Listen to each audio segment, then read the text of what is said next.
یا میرے ہاتھ میں فتاوا شامی ہے، اس کو کہتے ہیں رد المختار، یہ دور مختار کی شرح ہے، فتاوا شامی صفحہ 32 سے لکھا ہے کہ والاحتیاط،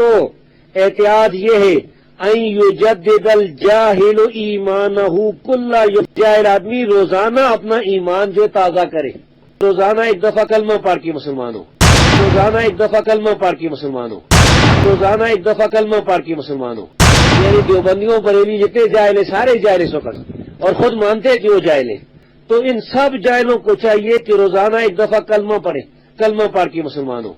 وَيُجَدِّدَ نِكَاحَ امْرَأَتِهِ عِنْدَ شَاهِدَيْنِ فِي كُلِّ شَهْرٍ مَرَّةً أَوْ مَرَّتَيْنِ، اور ہر مہینے اپنی بیوی کے ساتھ جو نکاح کیا تھا 2 گواہوں کے سامنے اس کو دوبارہ پڑھائیں، ہر مہینے نکاح دوبارہ پڑھائیں،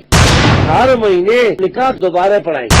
ہر مہینے نکاح دوبارہ پڑھائیں۔ یعنی ہر دیوبندی بریلی کو چاہیے کہ وہ اپنا نکاح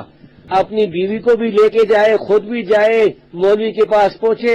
گواہ بھی 2 لے کے جائے اور کہے مولوی صاحب میرا نکاح دوبارہ پڑھو، ہو سکتا ہے کوئی کفر بکا ہو اور نکاح ٹوٹ گیا ہو۔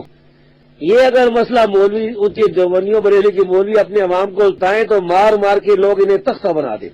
انہیں کہے کہ وہ کہے کہ تم مولوی صاحب اپنا نکاح دوبارہ پڑھو۔